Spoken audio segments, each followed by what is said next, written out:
Hi friends, last video में हमने present continuous tense के बारे में जाना था। इस वीडियो में हम प्रेजेंट परफेक्ट टेंस के बारे में जानने जा रहे हैं। अब सबसे पहले हमें ये समझना होगा कि प्रेजेंट परफेक्ट टेंस यानी परफेक्ट टेंस होता क्या है। तो परफेक्ट टेंस क्या होता है? परफेक्ट टेंस वो टेंस होता है या प्रेजेंट परफेक्ट टेंस वो टेंस होता है कि जिसमें हम ऐसी घटना, कोई ऐसा इंसिडेंट या इवेंट हम शो करते हैं या बताने की कोशिश करते हैं जो कुछ ही समय पहले हुआ हो। फॉर एग्जाम्पल के तौर पे, जैसे कि मान लो आपने ग्लास तोड़ दिया अचानक से किचन में, और अचानक से आपकी मम्मी ग्लास के टूटने की आवाज़ सुनते ही आपके पास आती हैं और पूछती है तुमने क्या किया। तो आप बोलते हो कि मुझसे ग्लास टूट गया है या मैंने ग्लास तोड़ दिया है। ठीक है, यही बोलते हो। तो इसलिए इसका पहचान होता है चुका है, चुके हैं, चुकी है, और लिया है, दिया है, किया है। ठीक है, इस बात का आप ध्यान रखें। हालांकि ज़्यादातर बच्चे यही जानते हैं कि प्रेजेंट परफेक्ट टेंस का पहचान चुका है, चुके हैं, चुकी है होता है, पर इसके अलावा ये लिया है, दिया है, किया है भी होता है। हालांकि इसका पहचान और भी डिटेल में आगे भी होता है, पर मैं वो किसी नेक्स्ट वीडियो में डिटेल में बताऊंगा। ये केवल और केवल बिगनर्स के लिए है जो अभी टेंस के बारे में जानना चाहते हैं। सो इसका हेल्पिंग होता है हैज एंड हैव। ओके, अब सिंगुलर नाउन मैंने आपको बता रखा है, जब भी मैं नाम लूँ तो सिंगुलर नाउन का मतलब ही, सी, इट, नेम, इसके साथ हैज़ लगेगा। प्लूरल नाउन का मतलब आई, वी, यू, दे, इसके साथ हैव लगेगा। ओके, अब हम चलते हैं अपने अफर्मेटिव सेंटेंस की तरफ। अब अफर्मेटिव में इसका रूल क्या होगा? अफर्मेटिव में इसका रूल होता है सब्जेक्ट प्लस में हैज या हैव प्लस में वर्ब की थर्ड फॉर्म प्लस में ऑब्जेक्ट। तो आप इस बात का ध्यान रखें, यहाँ पे इसका जो फॉर्म है वर्ब, वो जो है वर्ब का थर्ड फॉर्म लगेगा। अब कई बच्चे, हो सकता है कई बच्चे जानते हो, कई बच्चे ना जानता हो कि वर्ब का थर्ड फॉर्म होता क्या है। तो वर्ब का जो थर्ड फॉर्म है वो वर्ब का एक प्रकार का फॉर्म होता है। वर्ब में टोटल 5 फॉर्म होते हैं, जिसके बारे में कभी दूसरे वीडियो में बताऊंगा। अभी आप यहाँ पे ये जानिए कि यहाँ पे थर्ड फॉर्म लगेगा, और इसके लिए इसके वर्ब के फॉर्म्स के ऊपर भी मैं वीडियोस बनाऊंगा। अब हम अपने एग्जांपल की तरफ देख लेते हैं। इसमें पहला एग्जांपल है वे भाग चुके हैं, तो वे का क्या होगा? दे के साथ हम क्या लगाएंगे? हैव, और भागने का क्या हो जाएगा? Run. So they have run. ऐसे ही तुम सो चुके हो, तो तुम सो चुके हो, तो तुम का क्या हो जाएगा? यू। सो और यू के साथ है जगह हैव, आप ऑलरेडी जानते हैं हैव, सो इसके साथ आएगा हैव, यू हैव, और सोने का स्लेप्ट। एक और बात जो मैं बताना भूल गया आपको, मैंने ऑलरेडी हैज हैव के बारे में बताया है, पर वो हैज हैव जो है पास है के रूप में यूज होता था। जैसे मेरे पास पैसे, आई हैव मनी, तुम्हारे पास घर है, यू हैव हाउस। तो वो हैज हैव अलग है और ये हैज हैव अलग है। ये has have present perfect tense का हैज हैव है, तो आप इसमें कंफ्यूज ना हो। अब हम चलते हैं नेगेटिव की तरफ। नेगेटिव में इसका रूल हो जाएगा सब्जेक्ट प्लस में हैज हैव प्लस में नॉट प्लस में वर्ब की थर्ड फॉर्म प्लस ऑब्जेक्ट। अब यहाँ पे एक चीज़ जानना इंटरेस्टिंग है कि यहाँ पे नॉट हैज हैव की बात क्यों आया। जैसा कि मैंने आपको प्रीवियस वीडियो में बता रखा है कि जो हमारा हेल्पिंग होता है, हेल्पिंग वर्ब के जस्ट बाद क्या आ जाता है? नॉट। ओके, और यहाँ पे हेल्पिंग वर्ब हमारा क्या है? हैज एंड हैव, तो इसीलिए इसके जस्ट बाद नॉट आ जाएगा। तो यहाँ पे नेगेटिव है इसलिए यहाँ पे नॉट आ रहा है। ठीक है, नेगेटिव है तो यहाँ पे इसलिए हेल्पिंग वर्ब के जस्ट बाद नॉट आएगा। ये एक यूनिवर्सल रूल है। यूनिवर्सल रूल ग्रामर के बारे में मैं किसी वीडियो में बताऊंगा। अब हम इसका पहला एग्जांपल देखते हैं। हमने खाना नहीं खाया है। हमने खाना नहीं खाया क्या हो जाएगा? हमने कहा वी के साथ क्या आएगा? हैज या हैव, सो वी के साथ आएगा हैव।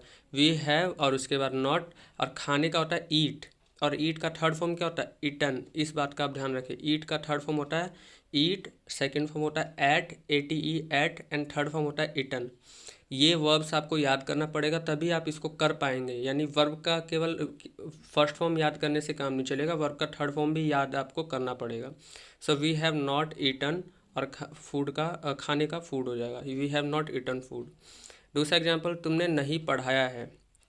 अब यहाँ पे कई बच्चे कंफ्यूज हो रहेंगे कि सर इसमें तो पढ़ाया है आ गया है, चुका है, चुके हैं, या लिया है, दिया है, किया है आया नहीं है। तो आपको एग्जाम्पल के लिए, अगर आपकी जानकारी के लिए मैं बता दूं कि जैसे मान लीजिए मैंने बोला हमने खाना नहीं खाया है। ठीक है, हमने खाना नहीं खाया है।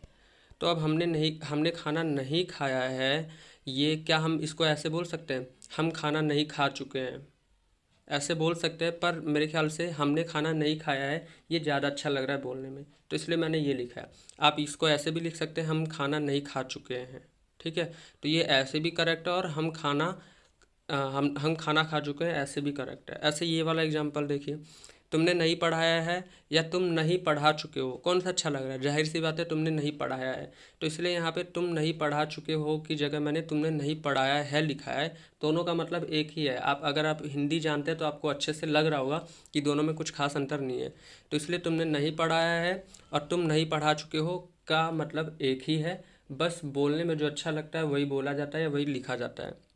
सो तुमने का क्या होगा? यू के साथ क्या आएगा? हैज या हैव, तो यहाँ पे हैव आएगा, हैव। उसके बाद नॉट, यू हैव नॉट।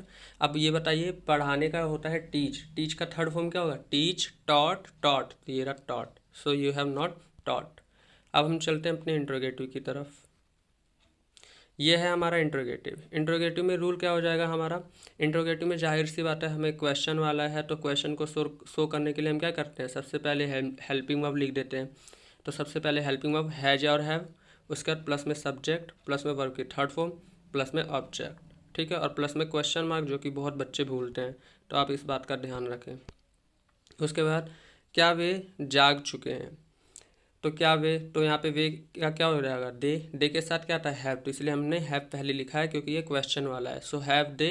और जागने का क्या होता है? अवेक, अवेक का थर्ड फॉर्म क्या होता है? अवेक, अवोक, अवेकन, ठीक है। So have they awaken.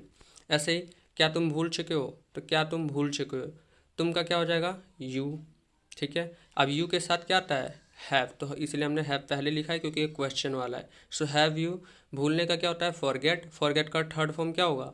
Forget, forgot, forgotten, सो ये रहा forgotten. So have you forgotten. I hope आप समझ रहे होंगे।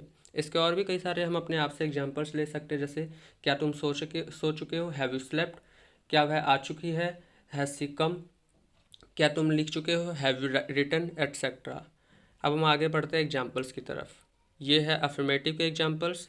और यहाँ पे एक और चीज़, यहाँ पे जो मैंने ये वर्ब्स लिखे हैं, ये फर्स्ट फॉर्म है, वर्ब की फर्स्ट फॉर्म है। आपको वर्ब की थर्ड फॉर्म इसके ढूंढने पड़ेंगे, ठीक है, कहीं से, अदरवाइज मैं वीडियो में बताऊँगा ही। उसके बाद ये है हमारा नेगेटिव। इस यहाँ पे भी आपको थर्ड फॉर्म लगाना है तो आपको खुद ही करना पड़ेगा। जैसे ब्रिंग का थर्ड फॉर्म होता है ब्रिंग, ब्रॉट, ब्रॉट, ठीक है। ऐसे know, knew, known, cut, cut, cut, shoot, shoot, shot, shot, say, said, said, तो ये आपको ध्यान में रखना होगा। ये है इंट्रोगेटिव। सो आप जो है इसका स्क्रीनशॉट ले सकते हैं। सो आपको इस प्रेजेंट परफेक्ट टेंस करने के लिए ज़रूरी है कि आपको वर्ब की थर्ड फॉर्म पता हो। सो आप अपने आप से कर लीजिए, नहीं तो मैं किसी वीडियो में तो बताऊंगा ही। Thank you for watching my video.